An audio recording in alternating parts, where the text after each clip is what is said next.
सप्तशृंगी मातेला आणि नाशिकच्या प्रभू श्री रामचंद्रांना नमन करतो।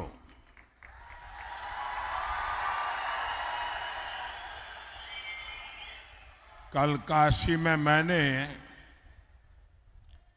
बाबा विश्वनाथ और काल भैरव का आशीर्वाद लेकर नामांकन किया और आज यहां त्र्यंबकेश्वर की धरती पर हूं।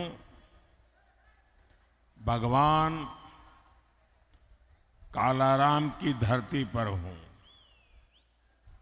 मैं सभी को प्रणाम करता हूं। साथियों, आपकी सेवा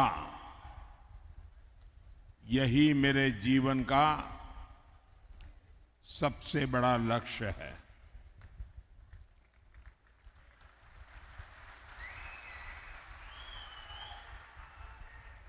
आपने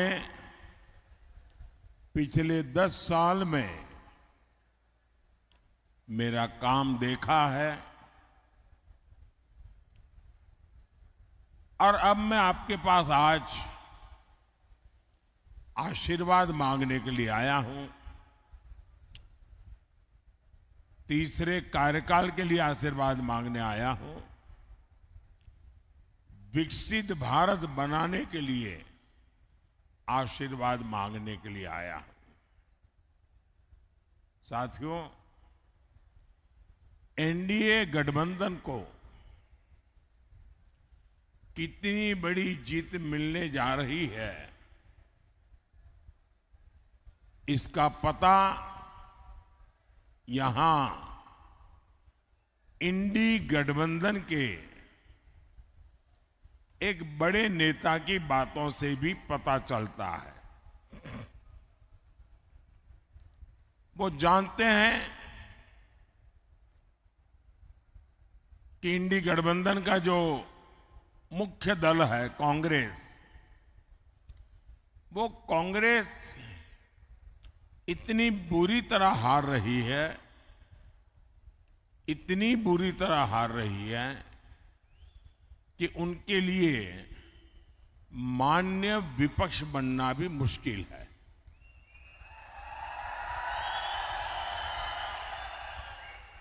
और इसलिए यहां के जो नेता है इंडी अलायंस के, यहां मतलब नासिक के नहीं, महाराष्ट्र के, उन्होंने सभी छोटे छोटे दल जो है, इन दलों को ये सुझाव दिया है कि चुनाव समाप्त होने के बाद इन सभी छोटी पार्टियों ने कांग्रेस में मर्जर कर देना चाहिए,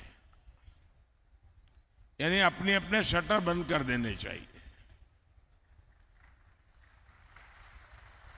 क्योंकि उनको लगता है कि अगर ये सभी दुकानें उस दुकान में मिल जाएगी तो शायद इतना नंबर हो जाए ताकि वो मान्य विपक्ष बन जाए। ये हाल है इनका। साथियों, ये नकली शिवसेना,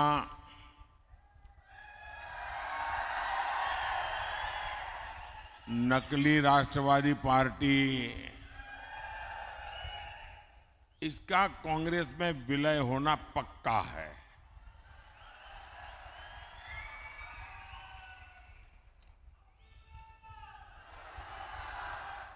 और जब ये नकली शिवसेना का कांग्रेस में विलय हो जाएगा, मुझे सबसे ज्यादा याद बाला साहब ठाकरे की आएगी, क्योंकि बाला साहब जी कहते थे जिस दिन लगा कि शिवसेना कांग्रेस बन गई है, उस दिन शिवसेना समाप्त कर दूंगा। मतलब अब नकली शिवसेना का अता पता भी रहने वाला नहीं है। और मुझे लगता है ये जो विनाश हो रहा है, ये बाला साहब को सबसे ज्यादा दुखी करता होगा। साथियों, नकली शिवसेना ने बाला साहब के हर सपने को चूर चूर कर दिया है। बाला साहब ठाकरे का सपना था अयोध्या में भव्य राम मंदिर का निर्माण हो।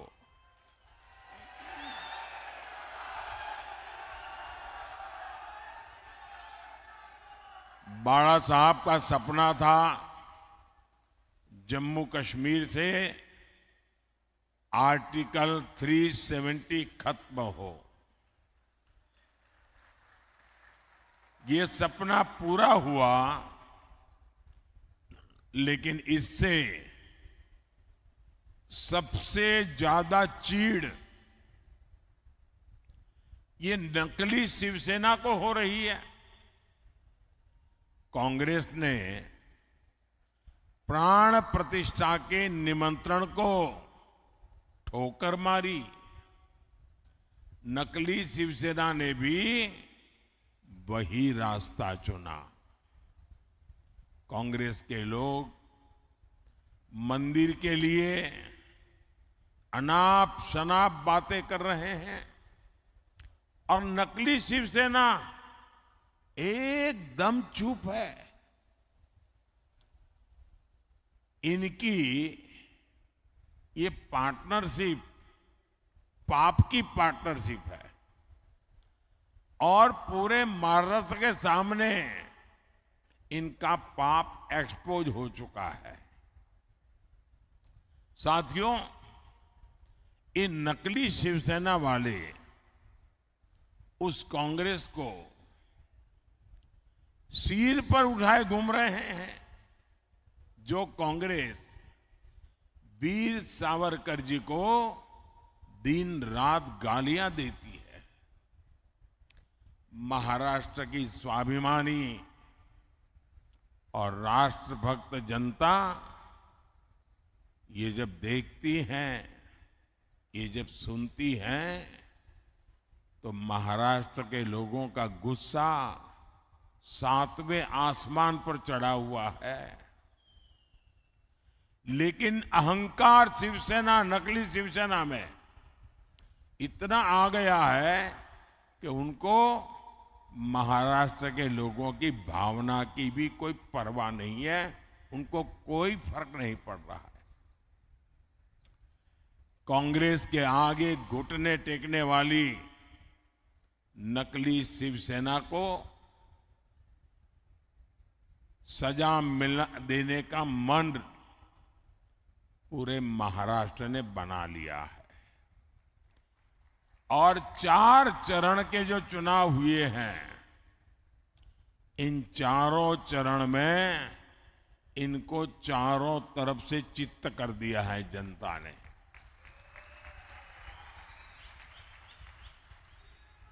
साथियों, आज मोदी गरीब को मुफ्त राशन दे रहा है। आज मोदी गरीब को पक्के घर दे रहा है। बिजली कनेक्शन, हर घर जल, उज्ज्वला का गैस कनेक्शन दे रहा है। हमने कभी भी न किसी का धर्म देखा है, न किसी का धर्म पूछा है। योजना सबके लिए बनाई जाती है, सबको योजनाओं का लाभ दिया जाता है, लेकिन कांग्रेस की नीयत रही है, इसका बहुत बड़ा खुलासा आज मैं 140 करोड़ देशवासियों के सामने करना चाहता हूं।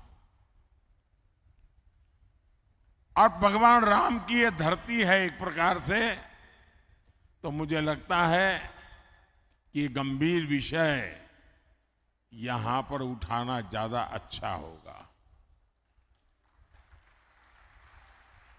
साथियों, कांग्रेस की सोच है कि देश की सरकारें जितना बजट बनाती है उसका 15% सिर्फ और सिर्फ माइनॉरिटी पर खर्च हो, यानी धर्म के आधार पर बजट का भी बंटवारा,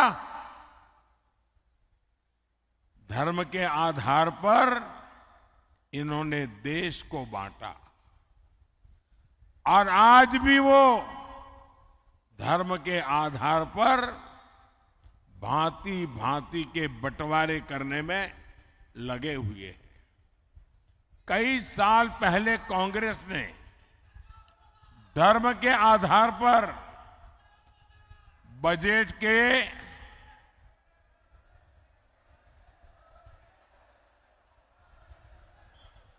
आवंटन को हरी झंडी दिखा दी थी।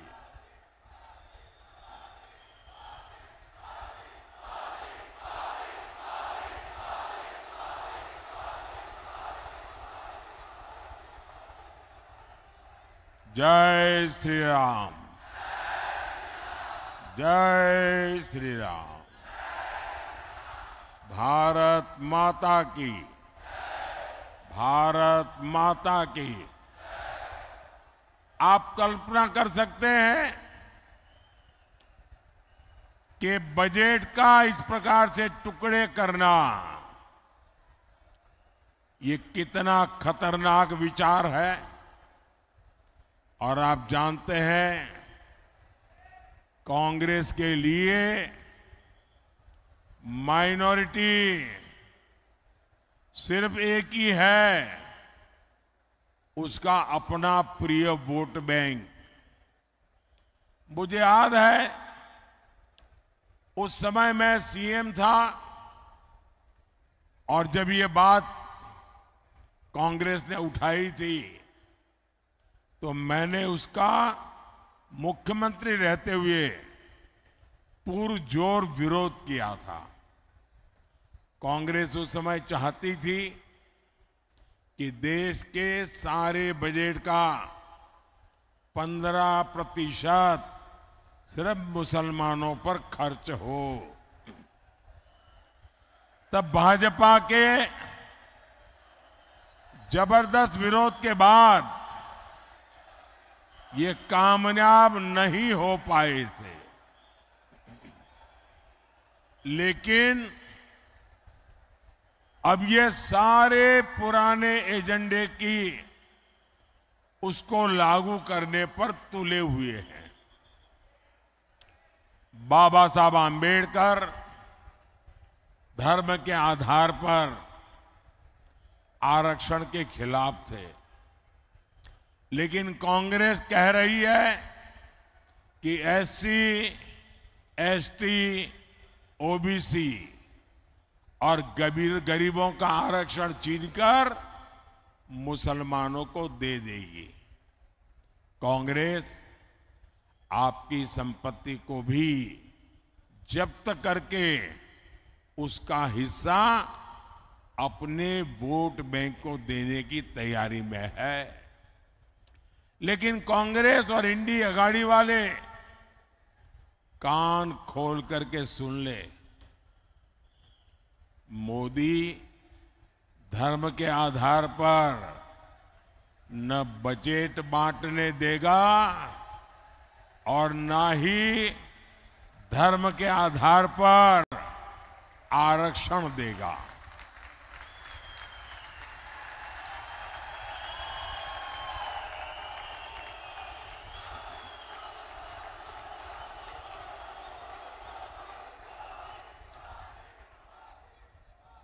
वंचितों का जो अधिकार है,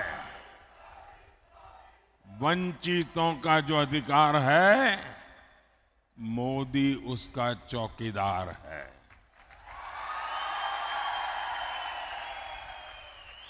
भाइयों और बहनों, हम तो छत्रपति शिवाजी महाराज की प्रेरणा से काम करने वाले लोग हैं। ये चुनाव सिर्फ एमपी चुनने का नहीं है, बल्कि पीएम चुनने का है। ऐसा पीएम जो ताकतवर भारत बनाने के लिए कड़े और बड़े फैसले ले सके।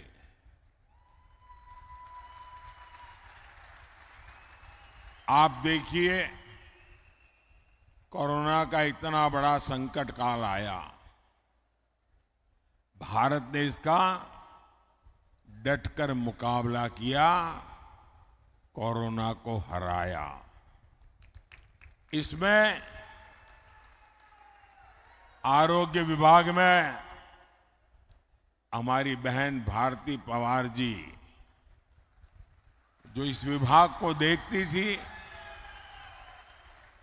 उनका शांत और सेवा भाव बहुत काम आया। आज कोरोना के विरुद्ध भारत की लड़ाई की प्रशंसा पूरी दुनिया कर रही है। भारती जी के प्रयासों से यहां नासिक जिले के गांवों में करीब 600 आयुष्मान आरोग्य मंदिर बने हैं। यहां दर्जनों जन औषधि केंद्र खुले हैं। इन केंद्रों पर 80% डिस्काउंट पर दवाएं दी जा रही है। इतना ही नहीं, नासिक की 2 लाख से अधिक गर्भवती महिलाओं के खाते में 6-6 हजार रुपया भेजा गया है।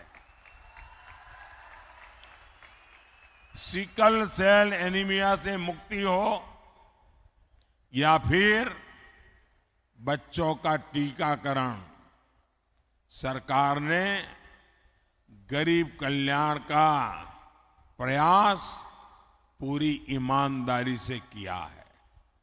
साथियों, आपके स्वास्थ्य को लेकर अब तो मोदी ने एक और बड़ी गारंटी दी है। अब महाराष्ट्र के सभी परिवारों के 70 साल से ऊपर के जो बुजुर्ग हैं, उनको 5 लाख रुपए तक का मुफ्त इलाज ये मोदी की जिम्मेवारी रहेगी।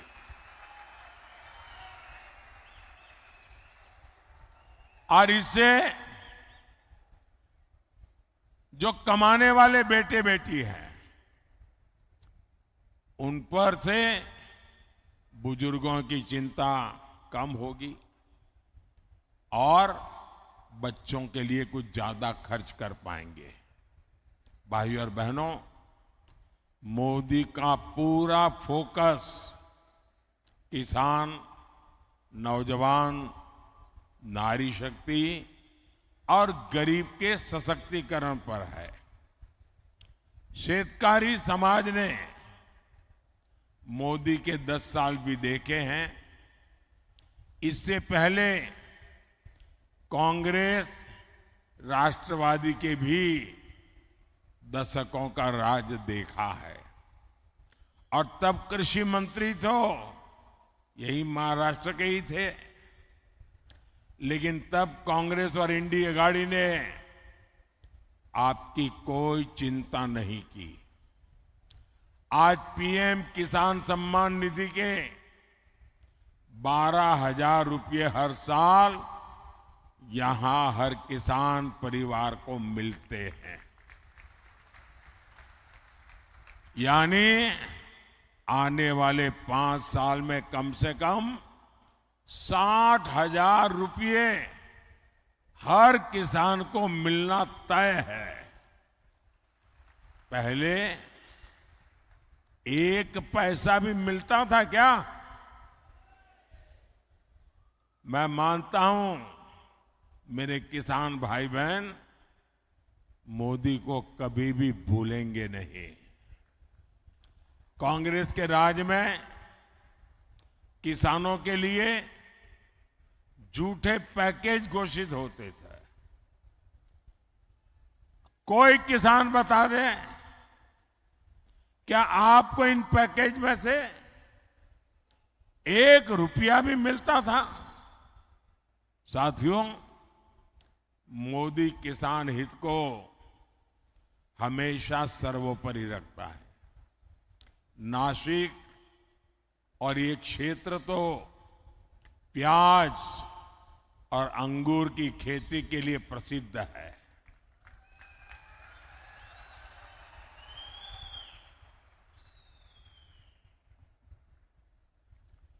ये हमारी सरकार है जिसने पहली बार प्याज का बफर बनाने की व्यवस्था शुरू की। पहले के सरकारों में ऐसी कोई व्यवस्था ही नहीं थी। हमने पिछले सीजन में 7 लाख मैट्रिक टन प्याज किसानों से खरीदा है। अब फिर सरकार 5 लाख मैट्रिक टन का बफर तैयार करने में जुटी हुई है। बीजेपी एनडीए सरकार के प्रयासों की वजह से 10 साल में प्याज का एक्सपोर्ट 35% बढ़ा है, 35% बढ़ा है। अभी 10 दिन पहले ही प्याज निर्यात पर लगे बैन को हटा दिया गया है। पिछले 10 दिनों में 22,000 मैट्रिक टन से ज्यादा प्याज का निर्यात हो चुका है। सरकार ऑपरेशन ग्रीन के जरिए प्याज के ट्रांसपोर्टेशन पर भी सब्सिडी दे रही है। अब इस मिशन को फिर से लागू किया जा रहा है।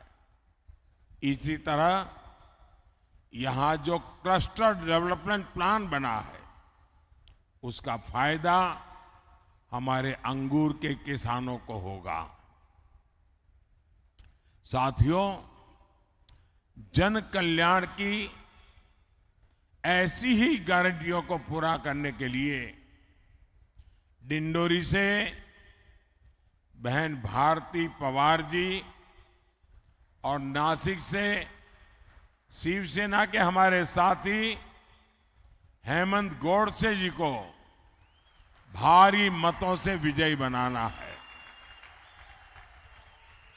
और इसलिए मेरा आपसे आग्रह है कि मतदान ज्यादा से ज्यादा हो। संकल्प पुराने सारे रिकॉर्ड तोड़ने का हो, पोलिंग बूथ जीतने का हो और अधिक से अधिक लोगों को मिलकर के भारतीय जनता पार्टी और एनडीए अलायंस को आप विजयी बनाएं, एक मजबूत सरकार बनाएं, आपका भविष्य भी उज्जवल हो, आपको बच्चों का भी भविष्य उज्जवल हो। इस गारंटी के साथ मेरे साथ बोलिए, भारत माता की, भारत माता की, भारत माता की। बहुत बहुत धन्यवाद।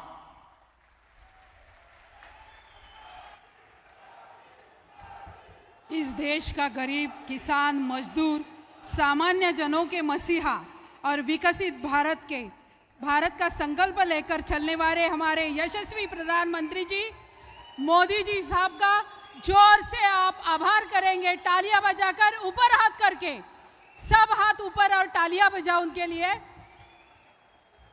और आप नासिक का सब सलाम करेंगे। उनका बहुत बहुत धन्यवाद। आज यहाँ आके हमें संबोधित किया। जोर से जय श्री राम।